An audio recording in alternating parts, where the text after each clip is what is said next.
a GYG Black Spine review of the month that isn't at the end of the month. You know, maybe I went too far down the street to the crack house. Maybe I've been caught up in some drug business. But no less, I'm not high. We're doing 2 a month now, actually. Yeah, 2 Black Spine reviews in a month just because, well, just because. And also, you know, we're kind of running out of books to review, so we're kind of needing to resort to maybe doing a little more of the Black Spines than just 1 a month, you know, 12 a year. So we are going to be reviewing these way more commonly now, which is a scary thought. And jumping into it, Escape from Horror House. This is our first one. This is easily the least popular GYG in its series, if not Trapped in the Circus of Fear, which we might be talking about soon. This one has little to no recognition outside of the cover being basically Monster House's poster, which I can see, no duh, but this predated it like, I don't know, 8 years? But no less, let's see if there's any merit hidden within these pages. And now for the blurb. Home is where the horror is. Strange things have been happening at your house all week. Chairs are overturned. Pictures are hung upside down. Weird messages are appearing on the walls. Your parents are convinced you were responsible, but you know the truth. Poltergeists have moved into your house. Can you get rid of the evil spirits with just a little help from your friends, or will you need the help of a trained professional, like the creepy medium Madame Matilda? The choice is yours in this scary Goosebumps adventure with back to over 20 super spooky endings. The book's great. This is an arguably great GYG, and whilst obviously nothing's perfect, I barely have given 2 of these books a 10 out of 10, which were Nagata covers, mind you, just to say that much. This is one of the best Black Spines, I'd say, so far. Not that there aren't other good ones. Of the 2 arcs in this book, I'd say the one involving Madame Matilda and the Ghostbuster dude, I can't remember his name, is probably the better of the 2 arcs. And there's some great endings all in all in this book, but one of my absolute favorites came from that arc. And that is the, basically, you kind of call the ghost his father from the underworld. Don't ask. It's goofy as shit, and I loved it. And there's some other great endings, some really gruesome ones in this book as well. And all in all, just an all-around positive. A lot of the endings are really good, or at least I genuinely like them, with some great exceptions. There's some really good stuff in here for endings. And again, like I said, I really like that arc in particular. The characters, Madame Matilda and the Ghostbuster knockoff, they're pretty kooky. And there's even a way you can go where they kind of interact, because you can either get one or the other, or both. And that turns into a heyday, which is very funny, because they fucking hate each other, because they're mediums in the industry. And no less, it's like, they're both fun characters in their own. Not to mention the ghost design in that arc with Madame Matilda, Marvin I think his name was actually. That design was really good. You have to read it to find out. And speaking of ghosts, I mean no shit, there's some great ghost action in this book as well. And I like the variation we got, because the aliases, whatever the hell you call them, where the ghost might be a good guy sometimes, or mostly a threat. But the threat varies from being like a pest to a literal character to a whole-fledged demon. It's a very varying demon or poltergeist what you're dealing with between the arcs. And I like the variations. It would have gone real boring if it's like, oh, it's just this ghost kid the whole time. No, I like the switch up between arcs. Obviously, you're only supposed to read this like one way through, usually, but of course I don't. I read them all the way through, every ending and all.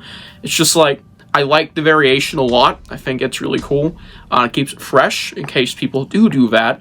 And let alone, there was a lot of, interesting ideas from in there, especially of what they possess, because you can do like haunted dolls. It's pretty crazy. And I forgot to mention that I liked generally most of the endings, and there's some pretty dark and crazy and gory ones in there, or at least very graphically implied. And all in all, with all that combined, this is one of the most fun GYGs I'd say out there. Once it's on an absolute blast, it's just one of the best when it comes to entertainment value, I'd say.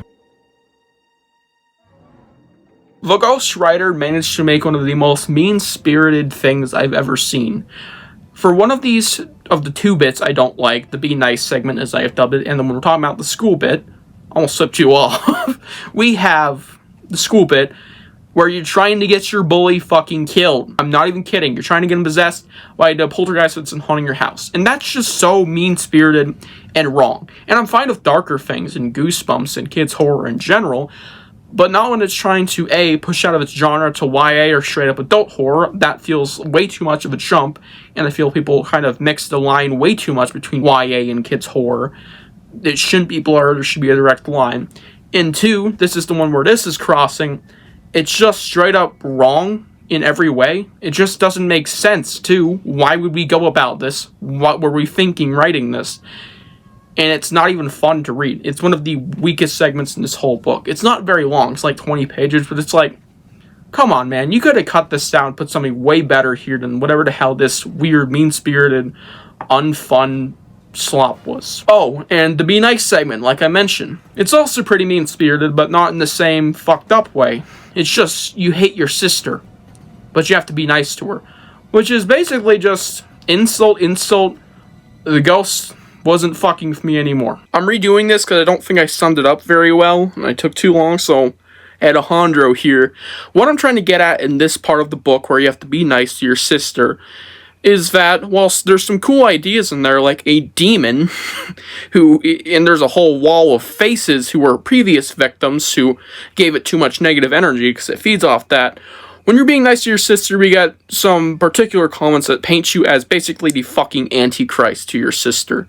It feels very mean-spirited, and it makes you seem like kind of an a-hole, which I would hope the reader isn't. And the whole arc, or not arc, but segment, is very slow-paced compared to what came before.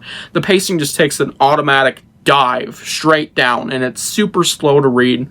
It's one of the weakest parts in this whole book, easily, just solely due to that and the mean-spiritedness feel, and the concept was just not very interesting when we actually got into the meat of it, you know, being nice and not letting negative energy come. It just didn't work. And yeah, those are really my 2 big issues. There's also some typos in this book, which is not uncommon in Goosebumps when it comes to some of the lesser-known stories. As a whole, it's very uncommon. But the lesser-known stories have a lot of typos sometimes. Like, there's a huge one in Monster Blood TV book. Trust me. I think it's on, like, the last page of that one. And there's some in other GYGs and percents. This one just had to be one of the victims' 2 typos, which is pretty sad. Mind you, typos is not a real issue, just a nitpick. Overall, I give this book an 8.5 out of 10. Yeah, Escape from Horror House is a very good read, with some great elements in here and a lot of enjoyability, as I said, even if I did not like 2 of these segments particularly. Just not fond of them in general. But yeah, very fun. Highly recommended. Hope you guys enjoyed this book review. Tell me what you think about Escape from Horror House down below, and I will see you guys in the next one. Bye.